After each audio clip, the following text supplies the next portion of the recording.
They gave us a lot of new looks in that first series and have gone back to the more traditional methods of offense since then, and it has combined splendidly. Oh, look at this. We got a double reverse. It's the flea flicker looking for Loveless, and the pass is caught.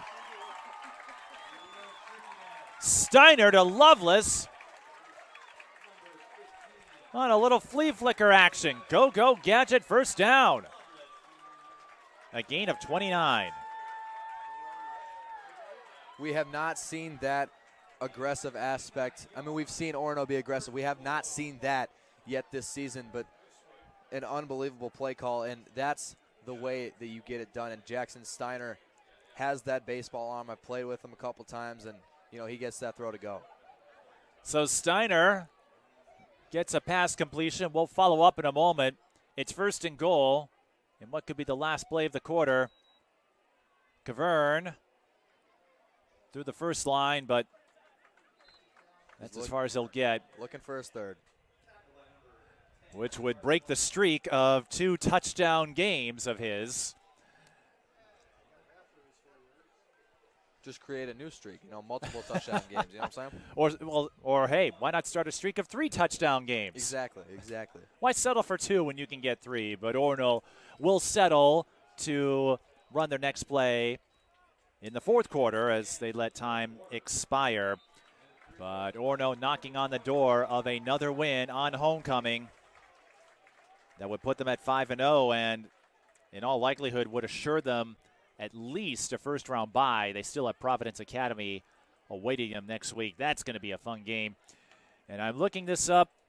Chaz, if you were watching this, you just witnessed the first pass attempt and completion for Jackson Steiner. So he's a perfect 1-for-1. 100% completion percentage, 100%. Yeah. 1 pass for 19 yards. And the people, when they look at the stats, I don't know who's going to call the game next week at Providence, but I'd love to see the look on their face when they go, wait, where's that one throw coming from? Yeah, and then what I thought they was going to do is Jackson Steiner had at least 15 yards to run, and that's what I thought he was going to do initially, but then when I saw him put the ball in his hands and I looked downfield, that's when I knew what was happening. But if he needed to, he had at least 10 to 15 yards of running room. That's what I was thinking. It was just going to be the double reverse to try to misdirect, and then all of a sudden he's in a throwing position. I'm like, okay, I'm used to seeing the quarterbacks run flea flickers, not wide receivers. You don't see that often at any level, right? College, NFL, high school.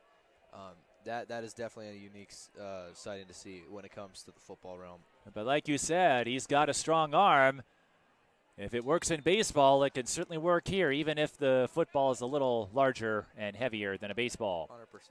Second and goal as we get ready for the fourth quarter. Orono looking for Jay Steiner. Steiner, why not? Flag on the play, though. We might have a hold.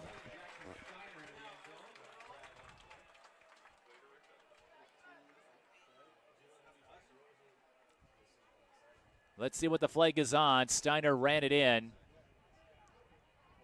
And it is holding. Well, that is deflating, especially if you're Steiner.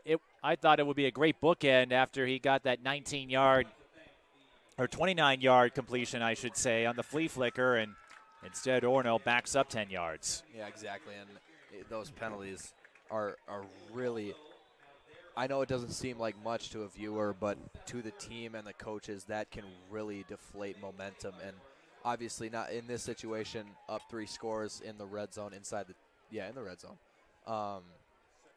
You know, it obviously doesn't hurt them as much, but if that were to be in a close situation, that is one of the best ways to kill the momentum.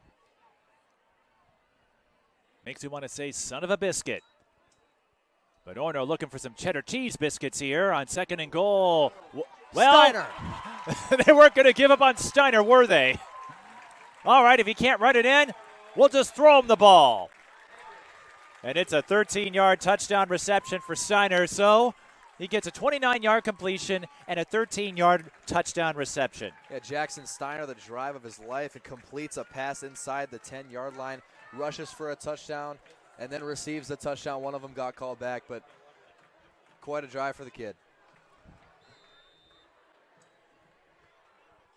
Hoffman will kick the extra point. Jackson Steiner, the 6-foot senior.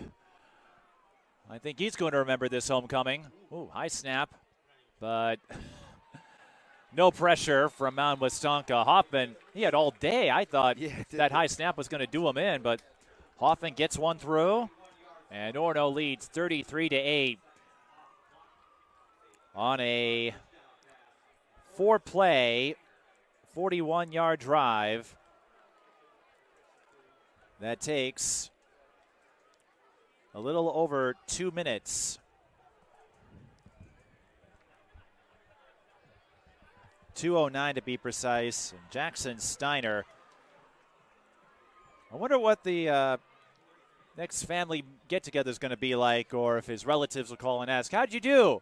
"Oh, I threw a flea flicker for 29 yards and then caught a touchdown after I ran it in and it got called back."